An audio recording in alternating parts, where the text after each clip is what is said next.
Amen, bazalwane. Amen. Yebo, namhlanje sizokhuluma ngesihloko sethu esisithi Divine Insight, a contrary between heavenly and earthly wisdom. Okay, mina-ke ngizohlaza ukuthi kahle kahle iyini Divine Insight. So i-Divine Insight ngathini usuke uthola i-wisdom esuke ivela kuNkulunkulu. The understanding, knowledge, wisdom esuke ivela directly from the divine source, which is God. Amen. Le wisdom lena isaphasa idlula ukuqonda komuntu, iyayidlula nje i-human intellect, ayihlangani futhi nayo. Amen. Le i-revealwa spiritually by God. Amen. Reveal the spiritual truths, how to live a righteous life.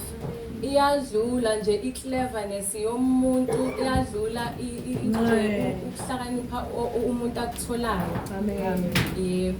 Mase kuthi ke i-wisdom le esithi divine uNkulunkulu uqobo lwakhe. Amen. Awuyitholi nayi noma kuphi. Yebo, ivela kuyena uNkulunkulu. Yingakho sithi uJesu Kristu yena uyi-wisdom. Uma uthole yena uJesu Kristu usuke uthole i-wisdom. Okusho ukuthi kufanele thina simamukele uJesu Kristu angene empilweni zethu mase yena aveza lokhu kuhlakanipha okunguye uyakureveala yena uqobo lwakhe. Ngeke uze ukuthole nje umuntu uhamba ngisho ungafunda kangakanani, ngisho ungafunda evasithi ufunde kodwa kusalayo ukuthula futhi akuveli ngalokho kufundo. Uzofunda ufunde kodwa ukuthula awunakho ngoba ukuthula uJesu Kristu uqobo lwakhe. Amen. Ukuhlakanipha yena. Amen. Mase kuthi ehene laphayana ama-proverbs ayasho ukuthi the fear of God is the beginning of wisdom. Amen. Okusho ukuthi ehene ulo ukuhlakanipha ukuthola ngokuthi wesaba uNkulunkulu. uNkulunkulu simsaba kanjani? uDeuteronomy 4 laphayana uyasho ukuthi ngokuqaphela imiyalo yakhe yonke uyi-obey completely. Then izwe lizobona usudisplaya wena le wisdom nakhona ongayitholanga nje. Nalapha kumeta uNkulunkulu uphinda asho futhi ukuthi akayambule noma ubani. Uthi uyambulela izingane. Okusho ukuthi ke wena mawuvuma ukuba ingane kaNkulunkulu uzoyireveala. Uyasho futhi ukuthi ngiyabakhetha engibambulelayo. Amen. Lezi imfihlakalo lezi ngoba yena uNkulunkulu uthi umunye nendodana yakhe uJesu Kristu. Lo muntu uma ngabe ngenedlelana noNkulunkulu noJesu Kristu uba munye kanye noNkulunkulu noJesu Kristu. Amen. Uma sebemunye uNkulunkulu mesethi hayi ke ngoba usondela kimi uyangithanda ngiyamrevealela. Kodwa futhi lokhu kuqonda lokho okuvela kuNkulunkulu awukufiki. Amen. Ngoba ukuba uyakufika ngabe shithi asakholwa sonke ukuthi akusengifikile. Sengazi konke. Ukurevealela usuku nosuku ngenkathi usondela uyareveal, ngenkathi usondela uyareveal uNkulunkulu ngeqobo lwakhe. Amen. Asikufiki, ngeke uze ukufike. Yingakho noma Noah laphayana ngiyakhumbula ebuze ethi okay ke uma senzekile wonke lamazwi othi azokwenzeka ngizothi mina ubani igama lakho ukuze ngikudumise. Uthi no, my name is beyond understanding. Okusho ukuthi li beyond ngisho kalo ithi awuyifiki understanding kaNkulunkulu. Ngisho ngayaphi ngisho bese no 1 Corinthians chapter 1 verse 20 yasho ukuthi isiphi sazi imuphi umbhali imuphi udebater of this time. Uyasho uNkulunkulu ukuthi no, even lokho abathi kukwazi bona abathi kuhlakanipha hayi uthi uNkulunkulu yena kuyize nje. Mase kuthi ke nami ngiyakhumbula sometimes lapha sithi abo uzoscroll cam books usacheck amaBhayibheli nami ngicheck ngithi mhlawumbe kuzoba nje nebhuku elithi leli ke lizokwenza uzosuqeda ulifunda uzokutholile lokho. Mase ngibuka ilonto njani khona la i-highlight ukuthi linani phakathi. Nami ngizame ukuthi okay ngifuna ukubona ukuthi leli bhuku kahle khonani phakathi. Mangithi ayibona into ngibhora lo muntu bethi mina mangiqeda ukufunda lento ngothola ulwazi ngathi ngibhora ngisafunda 1 page. Ayikho nje lo ulwazi lakho ukuhlakanipha okuvela kuNkulunkulu ukuthola kuyena. Amen. Yebo kukuyena ngisho ungafunda nalo mfundo leyo ngathini nalokhu ukuhlakanipha kokufunda uthola kuyena. Mase uhlahla uNkulunkulu uzofeyila ngisho esikoleni. Amen. Uzofeyila njengoba uyakhona ukuthi uzu-understand lezi zinto oyifundayo ama-subjects nani. Lokho kuhlakanipha ukuthi uqonde lokho kuhlakanipha uvela kuNkulunkulu. Amen. Ngisho i-biology le thina mhlawumbe esifunda ngomzimba womuntu ubone ukuthi nje mawuyela wena lapha uzophuma ungazwa lutho. Kodwa uma usuqale wathi uNkulunkulu wahlala noNkulunkulu kwayikhana uvula incwadi hayibo uNkulunkulu athi shwishi uyi-understand wena in 2 minutes into ya 4 hours. Futhi ngenkathi usafunda isentence uthi uyazi kube khona into ethi okay isentence elandelayo for sure izothi ungampeli ngisho nami ngize ngimangale ukuthi hayibo kanjani shooting hayibo uNkulunkulu uyangivulela yena nami ngizothi how i-pharmacology hayi mina i-pharmacology nje bengithi ngoba uNkulunkulu ngithi ngisathi ethi yabo izinto ayisho yena la ikhanda lami mangithi hayibo ngiyazi kanjani mina i-pharmacology usho into ngoba ngiseke ngaya kuyena kuqala ngasho ngathi uNkulunkulu angazi lutho mina ngicela wena ungisize. Yebo mase kuthi ke lapha kuma Corinthians futhi 2 Corinthians chapter 16 kuyakhuluma ngokuthi if we knew ilonto njani umqondo kaNkulunkulu wonke abantu bebezofuna uku-add noku-subtract kanti the fact ukuthi aswazi uyikhona ukuthi ke ngempela ngeke nje wazi lutho ngoNkulunkulu uzomazi ngokuthi usondele kuyena ube noKristu mase yena ke angivulela ngoba yena vele uyi-wisdom. Mase kuthi uNkulunkulu iyasho ukuthi God's wisdom is unfathomable. Yes, kade ngiyibuza ukuthi le gama thini. Yena ke lisho ukuthi you cannot fully explore or fully understand God's wisdom. Amen. You will never reach a point where you say hayibo mina I have full. That's why we have to get closer to him and he will reveal himself to us and you will get to know God more. Mase kuthi ke 1 Corinthians chapter 3 angilazi verse but go verse 18 ukhuluma ngokuthi ke don't deceive yourself by saying uhlakaniphile. If you want to uhlakanipha lokho be foolish ngokuba uNkulunkulu njengoba sisiphadeshi izolo esimafuna lokho ukuhlakanipha bayisula. Amen. Bayisula saNkulunkulu zonke imfundiso esitholayo umpostoli nkosisi bethu kodwa bethi sithathe nje esitholayo sithathe sibaleke nazo. Amen. Nami kwesikhathi lapha eresi kontomazane engangihlala nayo a second year yayifika first day ngahlala nayo ke mesithi hayibo wena ngayibona naye sifunda iBhayibheli siyakholwa hayibo isiyakholwa manje ikhonza enkonzeni lezabelungu zamanje hayi ke mina ngivele ngizizwe ngayibona ngithi hayibo shothi angisakholwa ifike ingivulekile ukuthi ade kunjani esente ngithi hayi shothi ngeke ngisele kakhulu yabo ngizizwe ngathi angikholwa manje ibona bathi hayi abayihlambulula yonke lonto nje bekubadumisa kube mnandi enkonzweni manje ngithi hayi nami noma kuthiwa ngiyayezwe isikhathi uvela ubone ngathi hayi awukholwa sonke isikhathi. Amen. Hayi kodwa ke uNkulunkulu ngambona ukuthi lokho esikuthola la kuyiqiniso. Amen.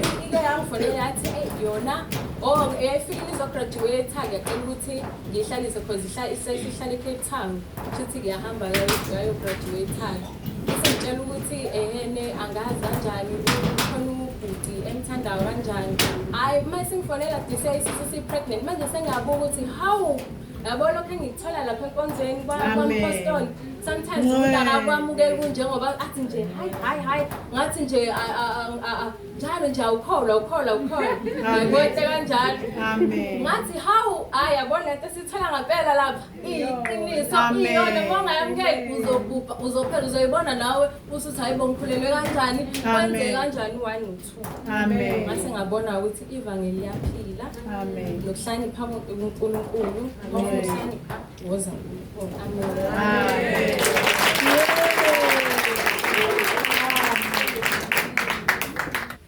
Amen bazalwane. Amen. Bazalwane mina ngizokhuluma nge-contrast bazalwane. Ngizogqamisa lokhu kakhulu bazalwane ukuthi thina abantu abasha, especially us as teenagers, we tend to ukujaha ukuhlakanipha kwezwe bazalwane. Amen. Bese we tend to ukujaha ukuhlakanipha kwezwe bazalwane ekubeni ekugcineni kosuku konke lokho okuhlakanipha esikujahayo kuzobuya kuzosidestroya. Amen. Instead of seeking the true divine wisdom from God. Amen. Ngoba khona lokhu hlakanipha esikujahayo bazalwane kunama consequences akhona Amen. abhlungu bazalwane, and I can testify on that. Amen. Especially esikoleni ungayitshela ukuthi wena ukuthi hayi no ujahe lezi zinto zomhlaba, ujahe ukuba smart emgwaqeni, ujahe konke lokho, kodwa ama consequences alokho bazalwane ukuthi you lack kakhulu esikoleni ngoba ubalekele the true wisdom. Amen. Uba isidom kakhulu bazalwane, angifuni ngasho. Amen. Usathana uza kupintshela ekhoneni bazalwane azethi uyabona ukuthi ayikho indaba yakho. Wisdom nje wena angeke uphumelele, uzoguga kule degree, ayikho indaba yakho. Bazalwane ukuba mina angikho la enkonzweni bazalwane ngabe sengine depression bazalwane ngoba ukulandela zonke bazalwane lezi zinto zasemhlabeni no ukusika iwisdom yasemhlabeni, it really does destroy ingqondo yakho. Amen. Iyayimosha bazalwane ukwenza ukuthi usesikoleni akwazi ngisho nokucabanga kahle. Ingqondo ayisebenzi bazalwane, ucabanga lokho kuningi kusekhanda, kuyaphithana bazalwane. Ngizo emphasize la ukuthi thina as teenagers bazalwane, let us stop allowing the devil ukuthi asideceive, sesideceive isikhathi eside. Amen. Sesideceive isikhathi eside njengoba uLuyanda beshilo izolo ukuthi sesimvumele kakhulu ukuthi size silingane naye la. Kodwa thina we are set for good things, we are set for better things bazalwane. U50% nje is not for us abazalwane. U50 nje percent is not for us, and ukufeyila thina we are not destined for that bazalwane, we are not failures bazalwane. Singamvumela usathane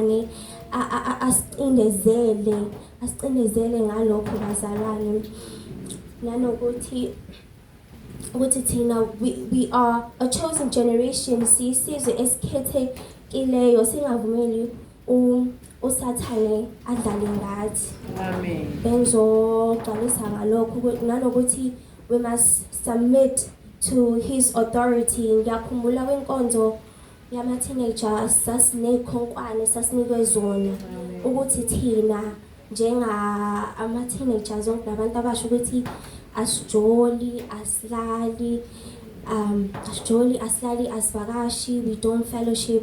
Konke lokho bazalwane ngicela ukuthi uNkulunkulu asisize singakhohlwa ngoba siba ne-challenge enkulu sithi siphuma la enkonzweni kuvele nje sihlaseleke sikhohle konke. Ngiyakhumbula ngelinye ilanga angazi uma kunothile yini ezethi sikhuluma noma sodwa sacela ukuthi mayindaba kanti singahlali nawe ukuze konke kuzolunga ngoba bazalwane sikhathele. Amen. Sikhathele bazalwane lempilo le egqilazayo bazalwane, iyakhathaza kakhulu bazalwane ngoba uNkulunkulu sesirobhe kakhulu bazalwane, isitha sesirobhile. Ngiyakholelwa ukuthi uNkulunkulu asisize ukuthi sivumele ukuba possessed by God and singabi possessed by the devil. Sivume to submit to God's authority. Singafuni ukuba possessed ngezinto engeke zisibuyisele bazalwane. Sivume ukuhlala lana sasitsheliwe ukuthi sihlale la eJerusalem abazalwane singaphumi bazalwane ngoba kukho kuhle ngaphandle and sibaningi bazalwane that can testify on that uthi akumnandanga bazalwane ike ukhuluma okuningi bazalwane ngoba indaba yami noma sisakhuluma sitayilungisa kodwa bazalwane ngiyasho ukuthi sivuma ukuba possessed by uNkulunkulu sisubmit to his word bazalwane and ukuphuma kwethu la ngaphandle ukuvumela isitha ukuthi senze izinto eziningi ngathi siyazi ukuthi i-true wisdom konke ukuhlakanipha sikuthola la bazalwane ayikho enye indawo sokuthola khona ukuhlakanipha bazalwane ngaye ngawe ezinye inkonzo lapha eBay ngithi hayi athi zami zona mhlawumbe azikho strict njengenkonzo yami Amen. nalapha labazalwane azikho strict ugqoka amabhlukwe nje intshumayelo hawu umfundisi wakhona wayekhuluma angazi noma avula amavesi noma u6 yini waje wazokhuluma ngokuthi wazokhuluma ngempilo yakhe ethi bayamthakatha kodwa yena angeke avume alani nalento abeyifunda usekhuluma ngayo usekhuluma ngezindaba zakhe abazalwane bathi amen mfundisi kanjani bazalwane ngoba baba usalipho siyakhuleka ukuthi uNkulunkulu asisize thina asivula amehlo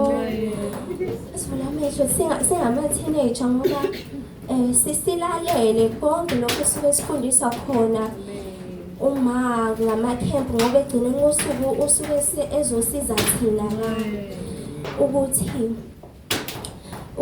ukuthi sibe nobudlelwano right noNkulunkulu uzosifundisa i-wisdom yangempela bazalwane ngiyakhuleka ngicela isikhulekisa bazalwane ukuthi si stand firm to our decisions bazalwane bese simlapha sikhuluma noma ngoba i-battle lesinayo kakhulu singama-teenager sahluleka ukustand firm to our words siwamele sakhuleka ukuthi uNkulunkulu asisize siwamele amazwi ethu siwashilo vele bazalwane akekho kasho ukuthi kuzoba mnandi kodwa ama-result azophuma azoba mahle sobe sehleka sodwa sesiphase esikoleni into ongayijwayeli into ongayazi ngoba usathane usesidisive kakhulu waze wajwayela ukuthi mina ngisidomu singamvumeli usathane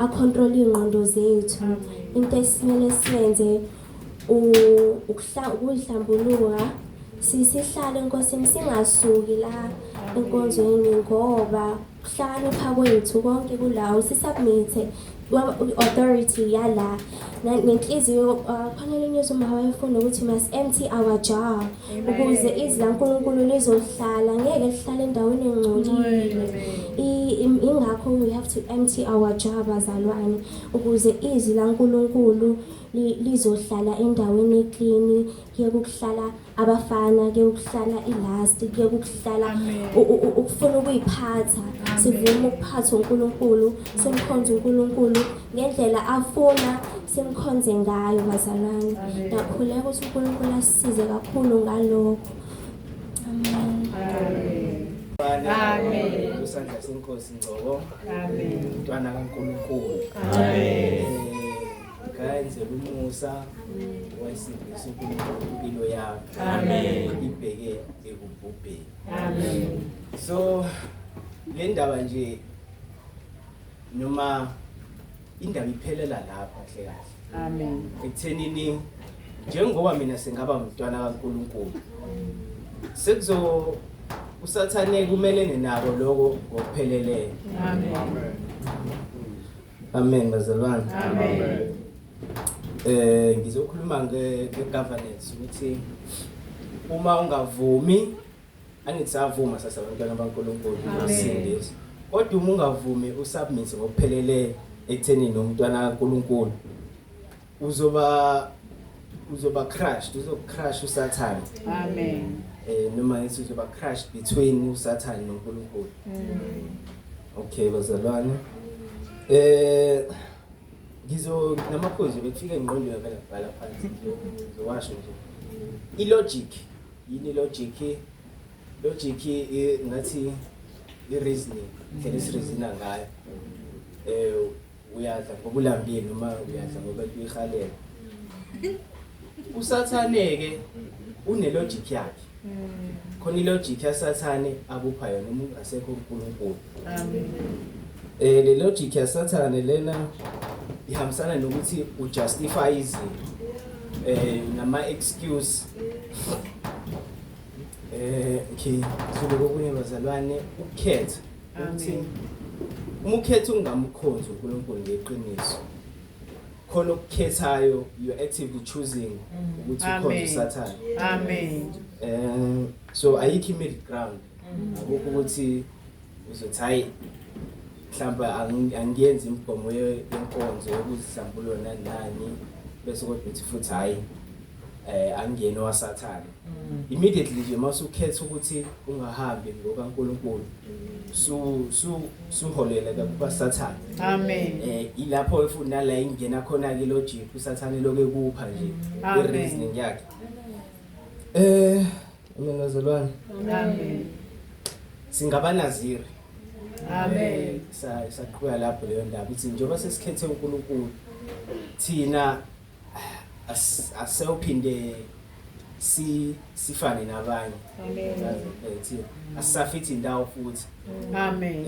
Okunye kuyinkinga lo ukuthi sometimes uthi usumnaziri kodwa ufune ukufana nabezizwe. Amen. Ngikubone noma mhlambe bexoxa indaba zabo noma nje benza imhlangano yabo uyathinta ngibona masigibele lapha sengibuye emsebenzini ngoba sijole ukuhamba ke sisithaweni nabafana esisebenza nabo iyodwa izinto exoxwayo bekwenzeka nge weekend emaklabhini amantombazane nabo utshwala. Amen. Yabo bakhulume baqala basandla uthini wena uzwe ukuthi qhi nabe ngithini manje inkinga lento bazelwane. Amen. Thina singabanazira senabo ubuhlobo nabo. Amen. Cabanga nale izwi lapha ku athi uDavid ngasekuqaleni ungahambi nababi ungadlelani nabo nendlela. Amen. Amen bazalwane. Amen. Okay. So thina njengoba sesiyabanaziri nje uma njengoba umnaziri uke wakhetha ukuphuma endleleni wakhetha ngoba yonke lento ilele esinqumweni. Amen. Wakhetha ukuthi wena ngeke usakwenza u1 no2 hlehle enkosini ilapho ke lawo bayisiqila saSathane. Amen. Ngikhohle sizofunda izwezelwane kwaba Roma chapter 6.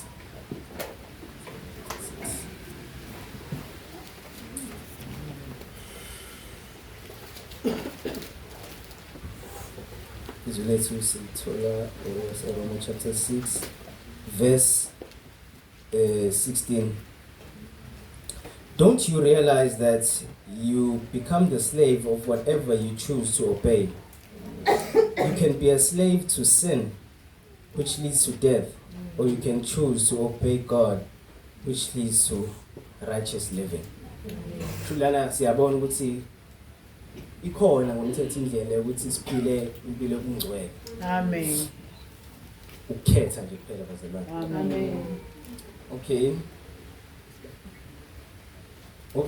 ngiqhubeke ukuthi kuyimpi yangayo yonke inkathi. Sihlezi simelene nokwenza. Akusho ukuthi mhlawumbe uyozibalekela amantombazane lena noma engqondweni bazalwane. Uhlalele wedwa umelene noSathane. Naye akapheli manje uSathane. Amen. Uloko ephosile engqondweni. Amen bazalwane. Amen. Naloko futhi sesingicabanga nje la ukuthi ngomthetho i-free will is an illusion. Amen. Okay, ngeke ngande lapho sidlule. Usathane isigebengu. Usathane mayisigebengu angisho nje ufika ntshontshe. Kodwa why he doesn't nothing. The quote, gangster doesn't pay for what he can take for free. Ningafika nivumelana nosathane kodwa yena ngeke akureward. Uthatha kuphela kuwena. Amen. Uthatha kuphela bazalwane. Okay. Ngiqhubeke ndize la ethenini uma usukhethe uKristu ngomthetho akusekho ukubuyela emuva. Uma usungumnaziri akusekho bazalwane ukubuyela emuva. Nalapho ke la ne-confusion isiba khona. Usathane mase kunikeze ilogic yakhe ehambisana noNkulunkulu. Ugcina usu-confused, i-confusion ayinto engekho. Amen. Kodwa ube confused uze udideke ngempela ngokwengqondo. Mhlawumbe usakwazi ukumaintaina esikoleni, ukumaintaina noKristu vele ke usuhlehlile saseKristu. Uze kube namatemu ukuthi you are cooked. Uphekeki yangazi. Hayibo lokuphekeka hayi kokuhle kodwa lokho ukuthi uyasha ngazi kanjani. Khathele you burnt out. Iyo yonke lento edala ile knowledge noma wisdom yaSathane. Amen. Okay. Kodwa ngikuwo konke lokho ongazayo uthando laNkulunkulu esingaliqondi. Amen. Esingaliqondi bazalwane. Ngoba wathi esindisile wathi uyokwenza indandatho signet ring yakhe. Washo nokuthi wena mawulungisa indlu yena uzokwehla zohlala nawe. Amen. Into beshiwo ukuthi umphongolo ohamba phambili. Boyuhambisa phambili izizwe zibone ukuthi awuna umphongolo ngesondela. Kahle kahle nakuthina ufuna ukwenza into enjalo ukuthi salihlela ithempeli uzokwehla nazohlala.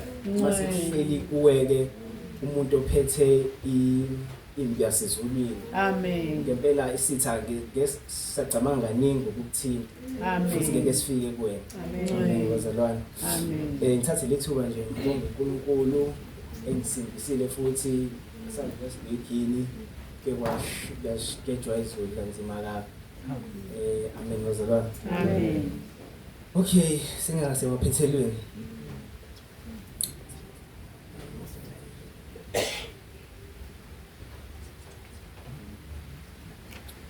Okay, ukuthatha isinqumo sokungamkhonzi uJesu ukukhetha ukukhonza uSathane. Okuholela ekuthenini osekuvulisa ngokahle kahle. Ukuvulela amadimoni, Amen. ukuthi bahlasele. Amen. Bahlasela nje futhi njalo wena uconfused. So zonke lezi zinto amantombazane, umjolo, ikhoni, ukuzisiza, zonke izinto ahlahle eziwukufa ezibolile. Wena usuke ubona izinto eziphilile. Amen bazalwane. Amen.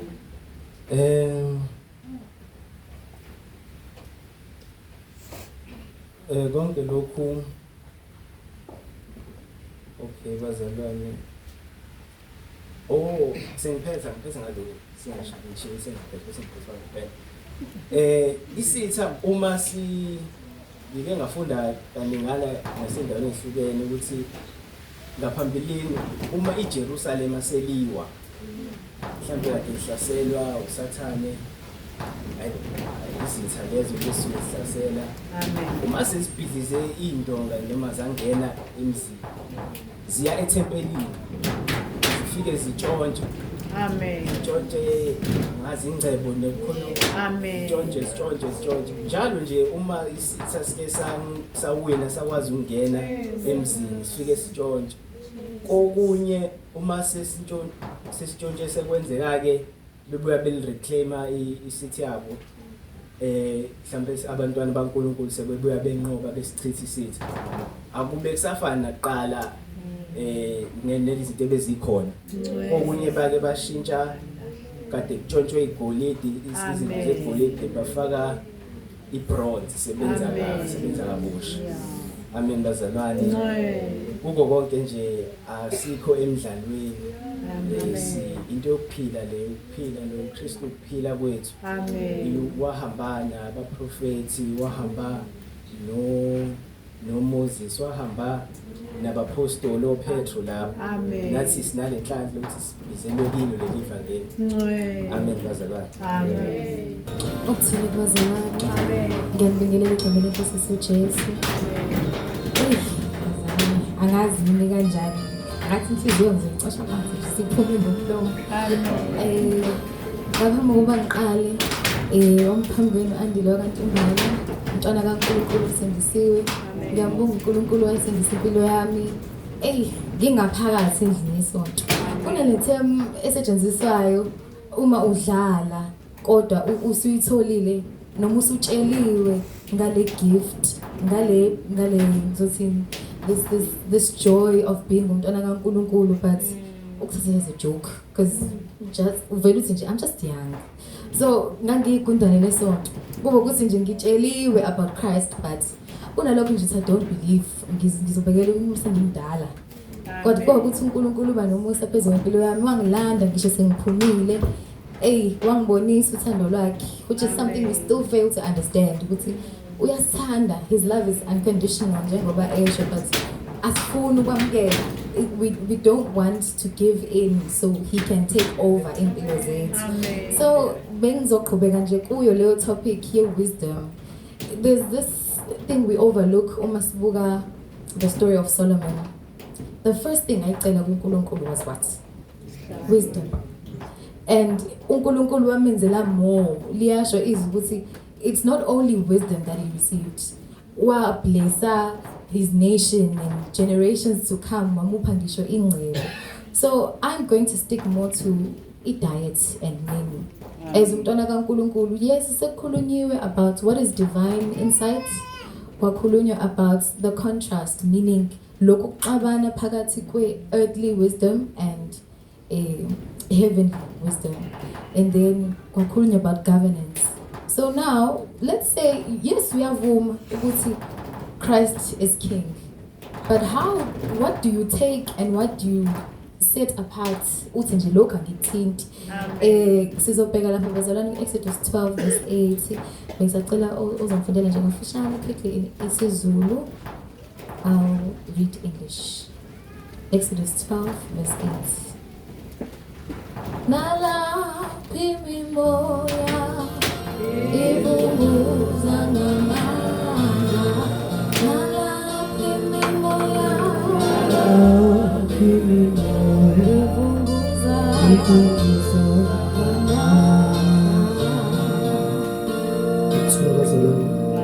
Sifunda Exodus 12 verse 8. Isihloko ukumiswa komkhosi wePhasika verse 8. Baza kidla inyama ngalobo busuku yosiwe ngomlilo.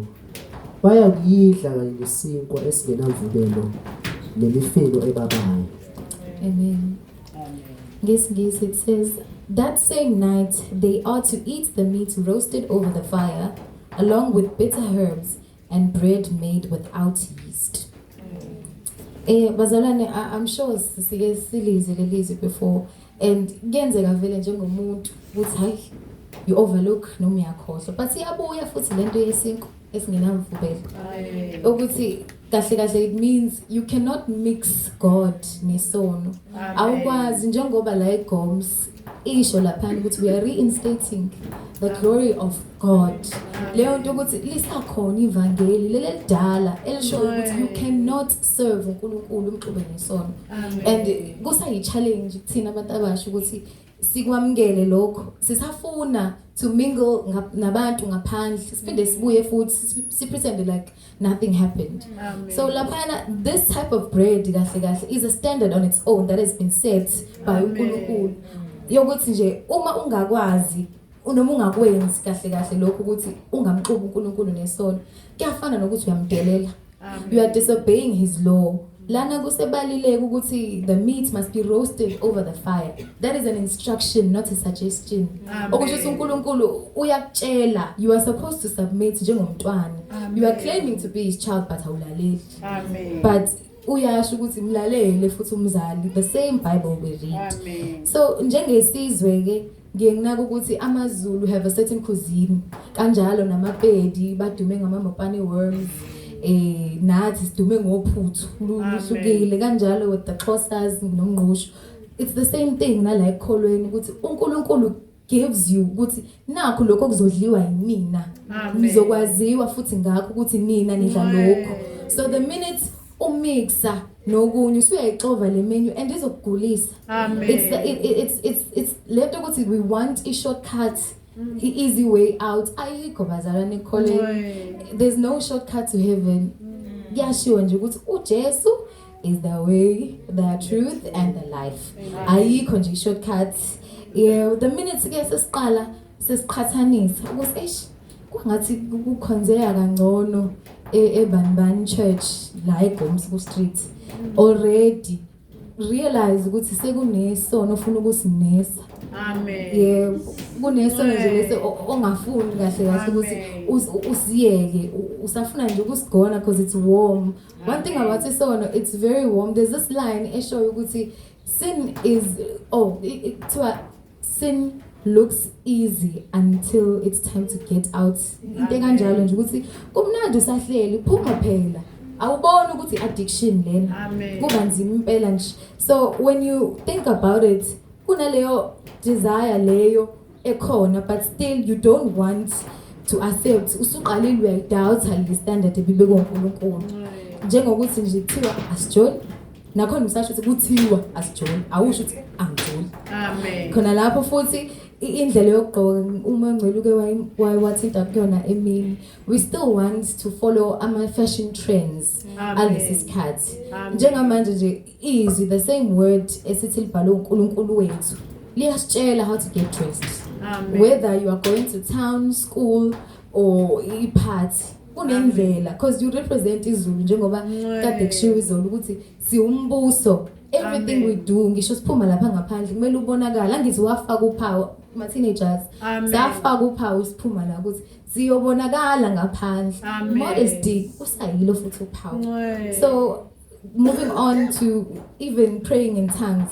Ukhalele nje kuyenzeka ukuthi ukhalele uthi nami ngiyafisa yazi but you just like this language, is it even real? Ufika lokho nje ukudoubt indaba kaNkulunkulu. You will never ever understand until we accept leyo wisdom. Phela ama tongues come with the wisdom. Ngoba even interpretation ngeke uvuka umuntu athi uya interpreter wisdom enganikwa ngoNkulunkulu. Yeah. So ngicela nje quickly to move on to 1 Corinthians chapter 5 verse 7. 1 Corinthians laphana okhuluma ngokuthi ususe konke. Angiqondile ukuthi isikhathi bazalwane. Chapter 5 verse 7 laphana it's to get rid of the old yeast so that you may be a new unleavened batch as you really are. So laphana iyabuya lento ka old self. Lelizwi lelithi ukhumula umuntu omdala. So you can't live nesono uphinde uthi uyamkhonza uNkulunkulu. Laphana ngibuka nje ukuthi it's the same thing ebikhona ngisho ama Israelites lapho kade sekhumbula khona okhukhumba no anyanisi in Egypt. Kusana lokho ukuthi bayikhumbula leya menu but abasanaka ukuthi imenu kahle kahle yasegqileni. You have imenu ekuphilisayo la ngalela bebehlukunyezwa but given food bazana masengibukisisa kahle nje even no cook up angazi noma bewunika uhlaza noma uvuthiwe asazi. Thola ukuthi nje bebenika uhlaza njengathi uyisilwane. If you think about slavery, I would treat her like a human. Uvela ngisho ukudla okubolile nje uyakunikwa uzokuthatha egqileni. That's what we get ezweni ukuthi uNkulunkulu uthi uSathane doesn't care about you. That's the one thing kumele si understand as abantu abasha ukuthi it may seem fun usaqala but njengoba kadesho sisoma ukuthi ama consequences are never nice. Yonke into nje iba toxic. So if we move on to diet, from diet, that's kahle kahle the plan ukuthi uzodla lokhu nani nani nani, and then i-menu is now ukudla sekuhlangene ama-ingredients now akhipha i-meal, right? So indaba ye-menu kusekuthenini we must ask ourselves first ukuthi who prepares this menu? Who dictates ukuthi kufakwani in that stew noma yini lo yenzayo? uNkulunkulu kuphela bazalwane. Ayikho enye into ezokutshela ukuthi idlani ngaphandle kwale ncwadi. The minute usubheka ko internet, usubheka kuma self help books, that's another thing bazalwane sibulele. Ukuthi we are too quick to go to ema library and online uAmazon kusekwenze kwabalula ke ukuthi umnika ngisho ama PDF of izinto. So now incwadi akusadinga ukuthi uyolanda esitolo physically. Usuyakwazi ukhokha 120 wakho uthola idocument ezofika efonini. So we are very quick to read about izinto singaconfirm ukuthi uNkulunkulu uthini. Ngisho sekuthiwa ibhalwe iauthor eyiChristian, but hamba reference ukuthi ngempela lento ayishoyo ikhona yini ezwini, because they can create into ibe fake and make it sound real. Amen. So uma sibheka lapha ku Samuel 1 Samuel chapter 21 verse 4 ukhuluma lapha about isinkwa lesi akumele asidle lapha yana umprofeti, bese uNkulunkulu aphinda abeke futhi nokuthi angahlangani nomuntu esifazane. So that bread kune term esetshenzisiwe ezwini ethi consecrated bread. Uma sengibukisisa lapha yana consecrated means to be deemed or declared sacred. Into uma i-sacred isuke i-connected noNkulunkulu futhi izofeza like a divine purpose, and therefore it deserves to be called great and irrespected, hence the term sacred. So uma sibuka ke isinkwa is the word of God as well. It's sacred. We are supposed to respect it. The minute you question it, you are also questioning uNkulunkulu ngoba uyena owakhiphile lamazwi. So i-menu is very important bazalwane ngoba waqala nje udla into engafanele. Looking at it, let's say head chef mhlambe in a hotel thizeni, he needs to be aware of ukuthi usibani bani uallergic entweni ethile nani na umele uzazi ukuthi uallergic kuweni njengathi bazalwane kuyafana ukuthi we are allergic to sin. So the minute i-head chef ifaka mhlambe asithi tomatoes, you are allergic to tomatoes, so the minute uyidla nawe i-tomato soup obvious uzogula. You are supposed to refrain. Ngisho ikhona i-tomato soup eseyiletha kanje uchef phambi kwakho thani cha.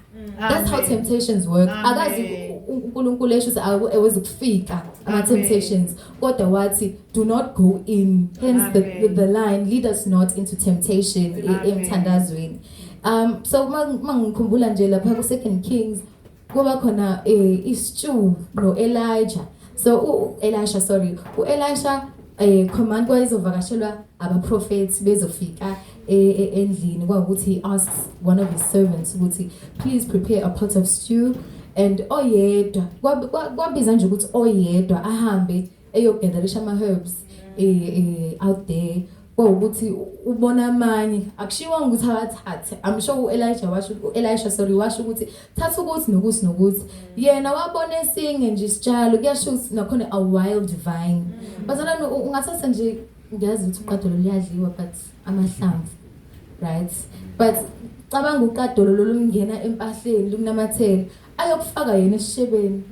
Kuthi sengenzi example but kuthiwa wathatha a wild vine wayifaka kungaboni umuntu, angithi vele isono usenze kusithekeni, but the consequences are very public. Naba prophets abade befikile badla this poisonous stew bagula. So uSathane makes sure ukuthi you are humiliated phambi kwabantu. It's never in your back room noma wedwa ekamereni. He makes sure ukuthi ukubukisa nabantu because vele ayikho into enhle evela kuyena. So uma siqhubeka sibuka laphayana njengoba ethi get rid of the old yeast. Hey, le menu bazalwane njengoba i-prescribed ushilo ukuthi ningayifaki yeast. So when uzosithola ususidla nalesi sine yeast ngoba awufuni ukulalela, you know the prescribed menu, so kumele ube nalokho ukuziqhenya bazalwane. Ngibuhlungu sometimes nami ngibona ngibuye ngishiyeke ngithola ukuthi abantu sebebadla makeuphile nami ngimuhleke kodwa vele ne afro sengizizwa ngisala na ama weave ngapha yimi ngapha ngihluthu kodwa kuba odd out bekube buhlungu kodwa nathi kumele siyifake leyo nto ukuthi kahle kahle thina we have the truth. We are the ones abaphilayo.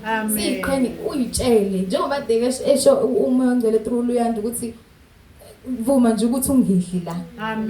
Aseshi pride but isisho ukuthi ube proud ngensindiso. So ingakho uzoyithola udla noma yini noma yiphi imeni efikayo ngabona nje dala kwakuthenda ukuthi abafundisi baphuzisana upetrol abanye amabandleni badla utshani kodwa makuthiwa buwazi ngempela ukuthi kuthiwa idlani ubuzobona ukuthi this is a fake pastor. Ubuzobona ukuthi nje lo muntu lo awukwazi as a human to eat grass ufuna nje izihlaze phambi kwezwe because it was even recorded. It was recorded. Ungaphuza upetrol uyazi ukuthi uyabulala usumthemba kakhulu lo muntu ophethe lento eyizwi kodwa wena ubukanga ukuthi lithini izwi la ngempela. And ne technology njengoba umphostoli wayithinta indaba ye AI which is something very popular goma university students and now isiqalileke nasema high school league isikhona njengothisha nje ofunda ama essay sekukhona ukuthi ukwazi ukubona ukuthi hayi le this is not level engasetshenziswa ingane efunda grade 11 or 10. This is varsity English uyabona nje yesifundisi so already nje AI sifundisa uqamba amanga kahle kahle to pretend as if you know something while you don't. So AI twists iyakwazi ukutwist iqiniso bazalwane. So it's very important to double check kwayona yazisho ukuthi nje sometimes ama responses may have incorrect information. Iyazisho they give you a disclaimer but thina ngoba sifuna into ephathekayo we go in sithathe leyo information njengoba injalo. So ngiyabona ukuthi we are too trusting. Isitshela uma ufuna ukuresearch anything under AI whether it's history or theology izokunika. And ngoba wazi vele ufuna ulwazi endaweni wrong uzokuthatha as the truth bese uhamba ukuspread ake hence we get lento ekuthiwa fake news. And moving on when it comes to imeni bazalwane iyamosheka even email iyamosheka the minute uyixoxa noma uyishare nomuntu ongakholwa. Ngiyayibuka lento kuma friendships I will be unequally yoked kuphela in romantic relationships but even in friendships awukwazi ukuba nomngane ongakholwa ngoba uzothi ufika kuyena uthi kade kuthiwa Zion izabasithi nana Zion yini leyo uqale nawe uthi gudlu uthi ayazi Zion uba naleyo ne pride futhi ithi ukwehla usound unsure naye kutshele ngothukuzini esikune event kanjani ngoba DJ yaziwa lapha yana na uzoza usudonseke ukuthi nami singathi ngayobona ke kwalothukuzini ukuthi kwenziwani wena usuyaqala manje usuyatatazela entweni okusho ngayo igcishwe la waphuma usho ukuthi inkinga yakho nje usuvele wayohlanganyela nomunye umuntu osedilute lento okuyitholile. Ngiyekubuke bazalane emsebenzini kunalomzalane umNazaretha. So ngiyekubuka nje ukuthi ave sure ngoNkulunkulu wakhe unalokho nje angisakhumbula ukuthi conversation yayikhuluma ngani but ngabamba loyo line mina mhlawumbe uyangithanda nje I know nje ukuthi ungibekela izinto ezinhle he will never do me like that. Ngisho waze washo but mina ngiyahluleka ukubamba lento ukuthi God's love is kind, God's love is patient, it's unconditional. Ngisho mina kumekwenzeka into encane nje sengiyaqala ngiyamdoubt uNkulunkulu but yena usho ukuthi nje mina mhlawumbe ngingangenza nje kanjalo. Ngisho ukuthi uhambe kusho ngisho kunombali ngisho mina nje the minute sexoxa ngenkolo ngivele ngihlehle emuva nje ngiyithulele ngisho angizethembi ngalento engihamba nayo and kulula ukuthi isitha sifike sizoconvince ukuthi ishiye lento yakho ngena kuyalaba. uNkulunkulu asize bazalane nami kungikhuleko wami ukuthi angiphi ukukholwa osekelo sayo unguKristu bazalwane ngingaheheki entweni ezifikayo nezitrendayo ngikhumbula ukuthi sikhumbule futhi sonke ukuthi whatever we do is a reflection of Christ. And lo mbuso esithi sibelonga kuwona angikwazi ukuthi mangiphuma la next thing yimi sengiyebeach nebikini sengiyodansela nami igqom sengiyablenda with the crowd kumele ngibonakala nje ngibo odd one out bengigcone nje njengoba kushiwo ukuthi no matter what you represent. So ngisho kuthiwa kuyakhulunywa uyislima uyathithiza konke lokho thana nje mina emsebenzini ukuphuma namagouts manje ngathi umdala ugogo miss ngithi so be it bazalwane because the minute I change ngiyayona lento ukuthi umuntu abe convinced ukuthi oh iyaphila lento ukuthi uKristu ivangeli likhona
bazalwane amen ngicela ukudedela umpostoli egameni lika Jesu amen sesizwile bazalwane haleluya haleluya ukuthi nje uma azosirephela haleluya njengoba mhlawumbe sibuya mntwana amen kuzobuyiselwa ingcikithi haleluya haleluya ngicela ukudedela uma egameni lika Jesu amen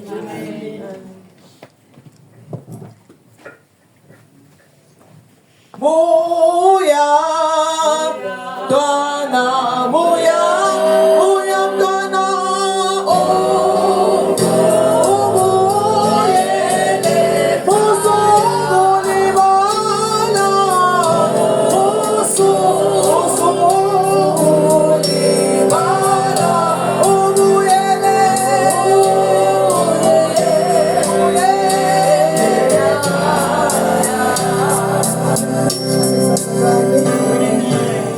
Mhlawumbe nguzo ngisukuma lo ukuthi angikwazi ukusho kahle wayikhona mandulo umhlaba ungakabibikho wadala umhlaba nezulu nolwandle nakho konke olakwazi Jehova mayodwa wayikhona mandulo umhlaba ungakabibikho wadala umhlaba nezulu nolwandle nakho konke olakwazi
Hallelujah. Wayikhona in the beginning. There was a beginning. Sivele there is a beginning. Bafa okhokho bafa ingakhona beginning. Who can say there is no beginning? Ngoba uvuka kukhona the beginning. When uzalwa utshela ukuthi there was a beginning.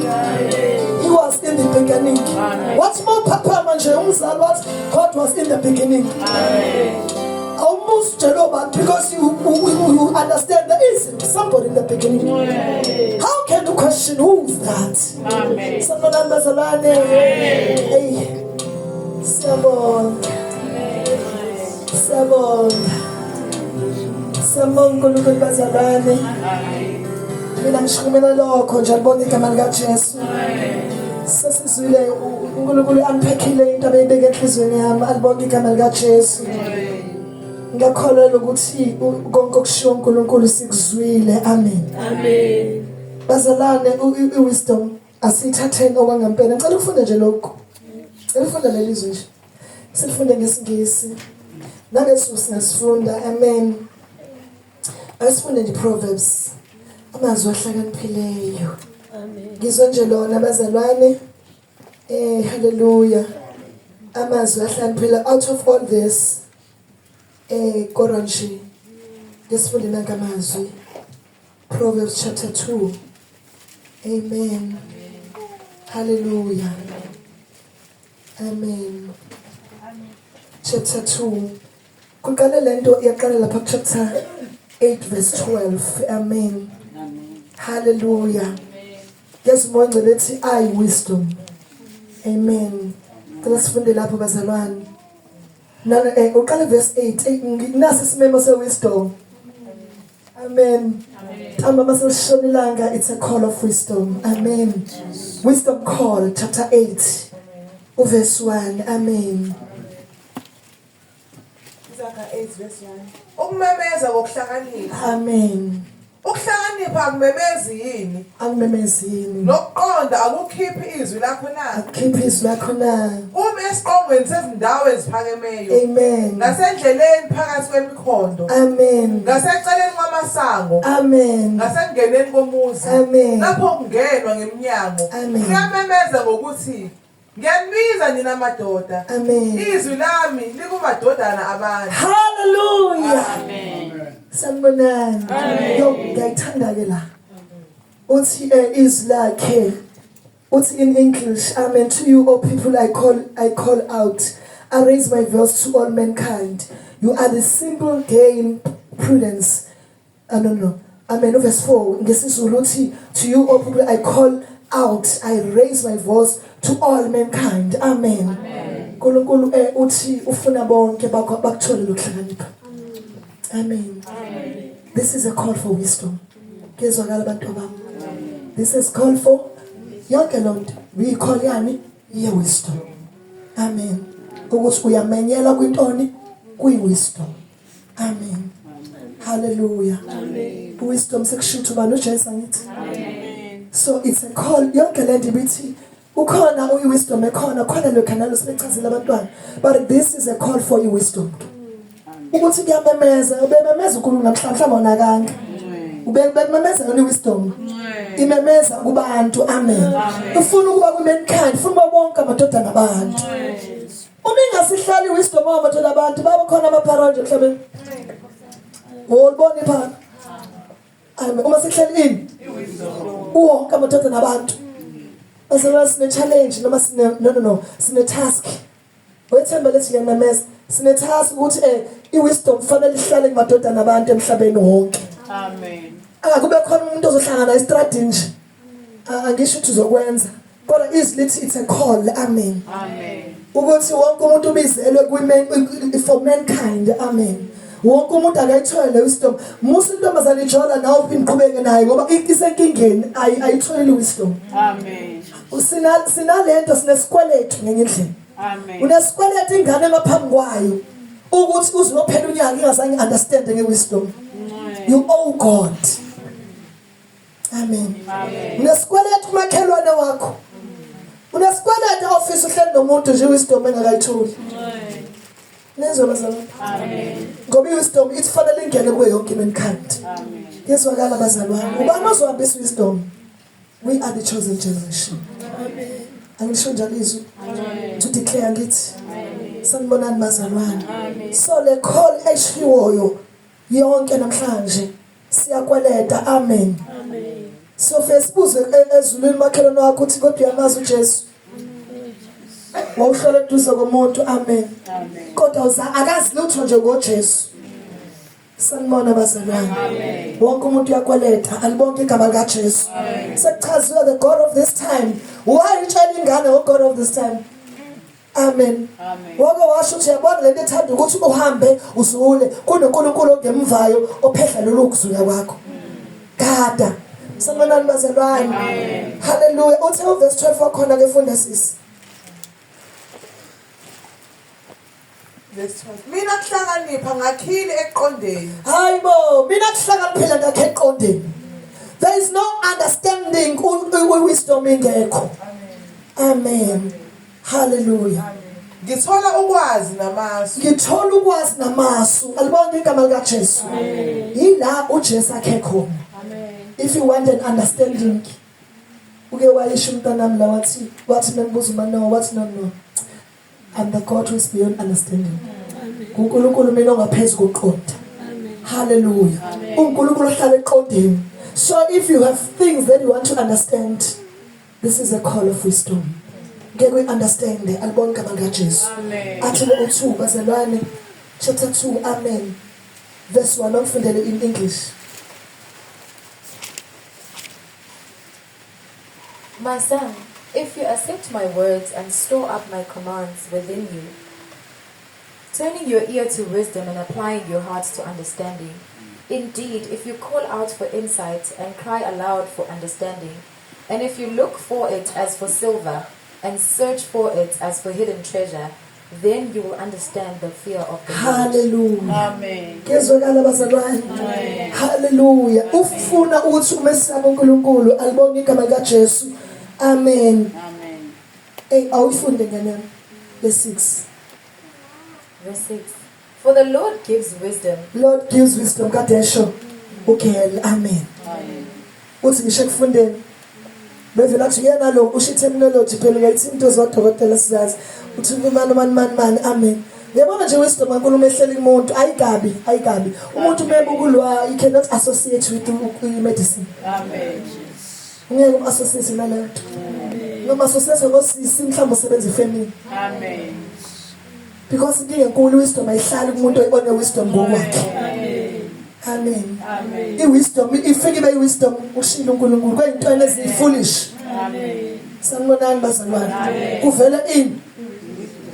Mombuka nangendlela enza ngayo nje you can never say ukuthi umuntu lona alibonke igama likaJesu okwazi ukunderstand ngamaphathi omuntu. Amen. And I like the character.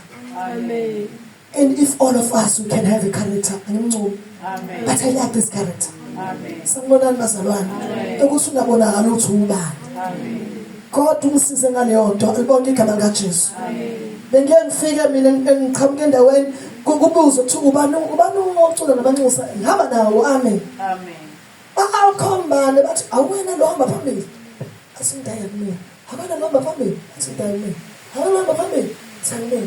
Kanti ubani bazosehlengela abantu. Kanti ubani lo hamba phambili banxusa. Bese kuthiwa uye lo. This one. Sanibonani bazalwane. Ngiye ngimthanda uNkulunkulu angakhanga leso sigubu esinjalo ukuthi ngiyabonakala ukuthi ngiyini. Amen. Ngoba umuntu one-wisdom afanele abonakale yena ukuthi ubani uyini. Sanibonani bazalwane. Hallelujah. Dlula engane yami. Amen. Funda sisi. Funda wisdom funda. For the Lord gives wisdom. From his mouth come knowledge and understanding. Unikeza wisdom emlonyeni walo muntu kuphuma ulwazi. Amen. Noqonda. Amen.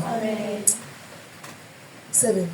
He holds success in store. I-success iholdo yena. Une-storage se-success. Amen. Amen. I-success yakho alibonke igama likaJesu ithini yakho.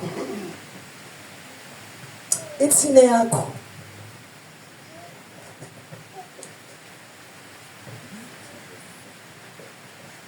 kanti bungakayiboni funda ke bho. He stores up sound wisdom for the upright. Yes. He is a shield to those who walk in integrity. No, verse 7. 2 verse 7. Funda futhi. He stores up sound wisdom He stores up sound wisdom, right? for the upright. For the upright, yes. Uyagcina. Amen. Unjani uNkulunkulu bazalwane? Imali, angithi wisdom wisdom futhi unjani? Uyagcina. Sanibonani bazalwane. Wisdom stores. Halibonke igama lika Jesu. Funda sis. Good. He stores up sound wisdom for the upright. He is a shield to those who walk in integrity. Uyishield lo wisdom. Nayizwa bazalwane. Funda ngani yami 10. 10.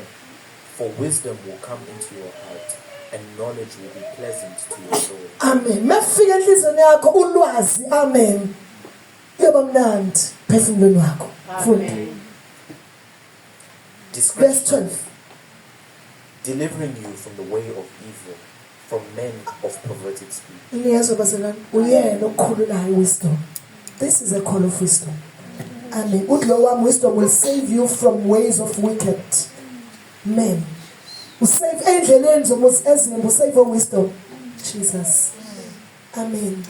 Awudingi nje, akuna stress. Usave when nje ama teenagers. Amen. Usave wisdom. Amen. Amen. Hal endleleni zonke wisdom save you. Amen. Amen. Hallelujah. Amen. Verse 16. So you will be delivered from the forbidden woman, from the adulteress with her smooth. Ngisho abasifazane. Amen. Uzokwazi ukukhipha bona amantombazane. Wisdom. That is the work of wisdom. Kezwakala bazalwane. Amen. U16 wami uthi wisdom will save you also from adulterous women. Ifebe ngezihlangane nawe nje, ngesondele kwenu. Amen. Ngenxa ka wisdom. Uthi from the way what women with the seductive words. Ayibo amantombazane anamazwi ahungayo. Amen. Wisdom will save you. Amen. Ngoba amazwi ahunga amantombazane ngithi bantu abami. Are very seductive. Amen.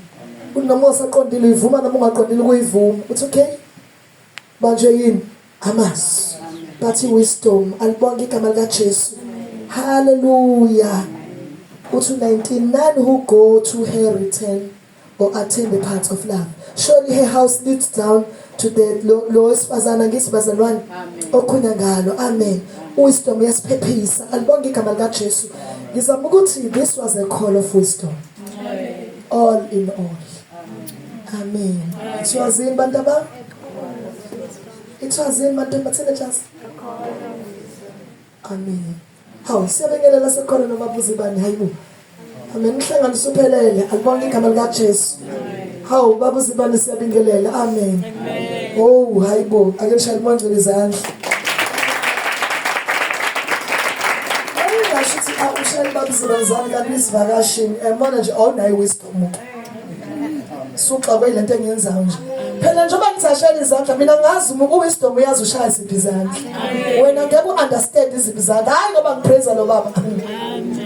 Wisdom the akubonga ukuthi usefikile nayo. Because uthayizwe uNkulunkulu ukungeze emikhosini. Yazwa simphuma phela. Ngibongela ukuthi ubaba unzima usefikile nini? Emikhosini. Ngoba ungeze emikhosini. Amen. Usuyenza ukuthi wisdom bekhuluma phi? Ishaya izandla ekuphi? Na ungayishayela izandla nemamkhuma nje ufikile emkhosini. Yaphela. Sanibonani bazalwane. This was a call of wisdom teenagers nezwa. Nezwa teenagers kama. Amen phela teenagers. Amen. Phamsana izandla. Amen. This was a call yokuhlakanipha. If you mean ukuthi wise. Amen. Noma abantu bangathini seshini babushange bangakhulumani bazalwane sikhonza okhona ozoba owayekhona okhona wayekhona osazoba khona noma ngadlula mina osale khona futhi nabo bafica okhona owayekhona osazoba khona iyaqhubeka lento ayite wayekhona ulizwe wayivele njani. There's nothing new here. wayivele njani uNkulunkulu basana wayivele nalaba nje ubaba uShaka utheni uthe iqaleni 1950 ifice vele wayivele khona u-AI Jesus Christ kade abakhona sanibona but futhi kahle they copied the way of Jesus Christ to do AI bathathe i-wisdom angithi bathi sifuna le wisdom esizoyishintsha thina. Why did they use wisdom? Because wisdom is powerful. Wonke umuntu umelana ne-wisdom ngoba iyona namandla. Sanibona bazalwane. How this is a call of wisdom. That's what I want to say. Amen. Ukuthi i-call yani le bantu abasha i-wisdom. The conference is a call of wisdom kahle if uyayibheka. Alibonke igama likaJesu. Ngoba isizwe sikaNkulunkulu isizwe esho njalo iDeuteronomy. Isiphi isizwe esihlakaniphile njengesizwe sikaNkulunkulu. Which means isizwe makuthiwa isizwe sikaNkulunkulu une-wisdom. Amen. Alibonke igama likaJesu. Ngiyabonga ngicela ukuthobeka. This is all I can say. Amen. Amen. Hallelujah. Amen. I will talk about my Savior everywhere I go. Everywhere I go. Everywhere I go. I will talk about my Savior everywhere I go. Bringing joy.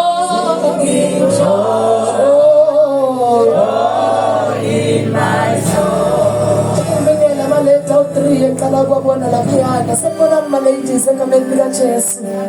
Ngiyabingelela bo haleluya. Khona abazima ladies amahlala nje emuva. Avengele ngiobserve nesibona ama ladies amahle. Izulu liyathanda amen. Bahle haleluya. Ngizobembuza ukuthi naba abanandaba nalokho. Okubalekile nansi sifuna sokuhlakanipha. Nifike ezweni lokuhlakanipha. Ezweni kaJesu. Ukuhlakanipha kukhuluma umfana esekuthengele esekubamba ngengelo nge-airtime ka-30 rand. Amen. Kodwa bona wisdom kaNkulunkulu amen. Noma ungalingeka uthathe i-airtime ka-30 rand i-wisdom izonqabela ukuthi wehlise isiketi. Hallelujah. Hallelujah. Yebo umuntu wisdom bafethu. Yebo sisinawo umuntu wisdom wenkinga. Khona ngilingi hotel kukile la izola wathi wayicabanga lapha khona othi manje hotel booking asakhona hotel shela breeze into ayibona nokuqhamuka ukuthi lana ngasuthi khona magunda lamakhulu asenda ukezaneni kodwa umuntu anganangqondo akhudulele lapho alibonke igama likaJesu umfana amkhudulele lapho alibonke igama likaJesu alandodo uqhamuka lento njena amen. But this is a call of wisdom umuntu esifazane. Cela ukuhlakanipha haleluya. Uthi Nkosi ngibala ukuhlakanipha amen. Angavala ngikhudula kalula when you have the guitar is precious than rubies. Wisdom njalo ukuhlakanipha ngaphansi kwami bazalwa kwamarubi haleluya. Amen. Sweet Jesus. Sweet Jesus. What a wonder you are. You are brighter than the morning stars. You are fairer, you are much fairer, much fairer.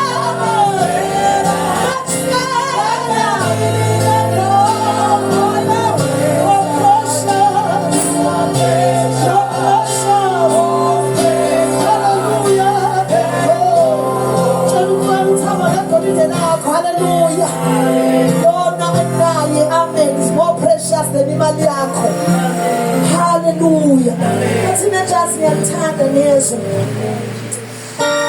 siyabonga bazalwane lonke emkhulumile amen. This was really a call for everyone ukuthi buya noma usunhlanhlatha buya la wisdom buya la wisdom mntana baba buya la ngakwenze lutho nango baba tekutshela ukuthi akwenzeki lutho alibonke igama likaJesu ayicabanga indoda engakafundile umuntu esifazane wonke kodwa ihlulekile ukuthi imele ngaphandle kaJesu. Ikanjani umuntu ofundile wazi yonke ogogothile phuma phesheya kodwa wisdom yaqala uzobuya lapho angeke kwenze lutho. Mina ku wisdom ngiyamemeza nje. Yebese indoda efundile udokotela amen. Wisdom, I dwell, hallelujah. Siyabonga bazalwane. Ngizokuthi akusithandazele wethu. Amen. Awusibongele. Awusibongele ngale wisdom. Amen.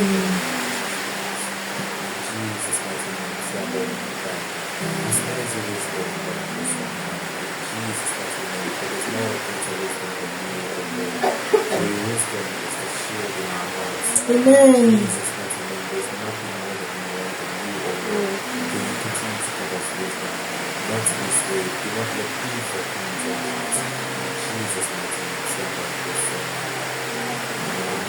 Sishilo yodwa. Unasho umzali makhona ingane yakhe ngekhona. Uyazi mzali? Useshwele ukuthi wena ukhona la. Ingane yakho enganjani yona? Unasho mkhulu. Yesu bazalwane. Usidewushile endlini. Njengamanje uyadestroy ingane bonke amakaJesu siyabulala iwisdom. Amen. Yezwe alibonke igama likaJesu. Yona yikho. Amen. Ihlala usashona ufundela ngayo iBhayibheli imbilambi. Amen. Yezwakala bazalwane. Uma ingane yakho ingakazi understanding wisdom ingekho la. Sanibonani bazalwane. Ngoba unempe enkulu wena lapha ekhaya. Amen. Unempe enjani bazalwane? Izokulandela into ze-wisdom. Amen. Ingane isikhulu sakavangeli ilanda amanzi asechanceni. Iwalande ngempela futhi asechibini. Walethe. Ngoba engafika nje wisdom ingane. Usana ukushintsha, especially lezi ingane osathi uyingane wena. Osathi uyini bazalwane? Contract yazo bazalwane. Ngibona la sisebenza. Amen. Kule osana contract efunda isikole yikho la. Ingane efunda isikole yikho la. Unasho. Ngoba izothi ifika nje ibifake isebenza iwisdom yesu. Ihlakaze. Wena mama mthetho ngicabanga ukuthi wena mawe yabona sithi fana kulalele unasho. Utadone ngekhola ngisho ikhulu. Uphupho wena. Uthi angibuze kanjani? Wabuza uNkulunkulu, ngithola abuza uNkulunkulu. Wabuza bantu la mbuze ethi ngokuphi uphupho wena. Wayibuza ulokuza esembulele uyibuza bani. Wayibuza uKhayini athi waKhayini uphupho wena. Ngiyabuza nabo uphupho wena. Because why is there? Alibona igama likaJesu. Usetshenzwa ulo moya walesi sikhathi. Umshiyele kanjani umfo wena wasebenza?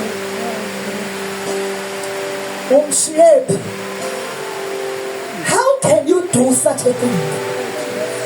How can you? Amen. How can you dare do that?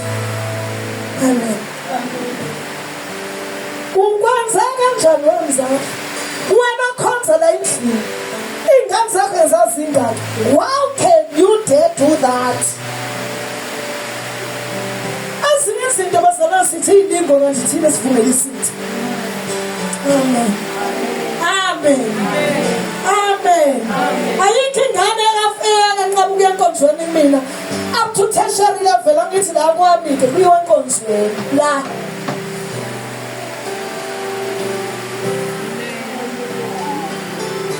Ngiyazwakala ukuthi phela ngimbona umfowenu Themba. Angimboni. Sanibonani bazalwane njani umfowenu? Do you think it's right to get called out to Kulukule and Zawakela? Do you think so? It's so painful. And you cannot even try. Because you'll never know it, never even accept it. You never accept it. He's a very job and outside here, only understanding thing. Okay, amen. The Holy Spirit that was working here, working about teenagers, working about done. These are minds are up the inside. Is this the right understanding? Someone of us, amen. Kunkulu akasize njengebandla akasize njengambazalwane ngoba ngalishinga ngizayicela ngicela bazalwane yabo lento yokuthi anginamali usathana usebenza lento ethi bazalwane yakhuluma ngikuKristu usebenza ngani bazalwane awunjani yakhuluma omnumzane uJesu anginamali ma ukuze mhlanganweni ngiyazi nga-offended wathi ngithathwe indlela ephuthumayo bekufanele ngiyolungisa into ethile ngithi maye wo ungatshela uNkulunkulu ukuthi ngiyolunga into ethile awusakwazi ukuyamkhonza ayishayisa bala silahleka khona umbuzo wami uthi ukhesisi ngawubuhle nomzona kanjalo nathi zobona khona washobula nje locosha khona unjani kodwa ngeke amabhiskithi akhona asemini lapha kwakho choice asothathe abiza 200 rand ngoba nomama besipiwa lenkinga nje seqalile into zakhe sanibona baselwane sanibonani baselwane sanibonani baselwane khuluma kabi nomama khona nje baselwane amen hallelujah ngoba kekho ngeke adli inkukhu ngokhisimusi kodwa nkathula enkonzweni ngakusanduka ngekeselo ngashota inkolo ziyavula yazazi zokufika lezo inkolo zizovula inform ayishezi wisdom ayafika usecabanga une-understanding ukuthi ama-wisdom amabizi kodwa uwisdom uyazi ukuthi abizi athi kuthiwa bayisulana amafuna ujesu yiba yini bazana ngeke uyibambe lento uma ungayifunishi ngeke yabona ngangeke uvale mina umhlangano October angeke ngize nguvale fakazi ama-elders athile akwazi lo angeke uvale umhlangano kabantu bazana kwafanele ngithumele umbiko mamathi abaphumelela sekunesimo esithile isimo sangempela genuine abathi bakwenza kathi noma ngasathani ngizovala umhlangano yini angizovala khona ngempela akekho ongabona konkinga enginayo angiboni inkinga because uwisdom okimi hallelujah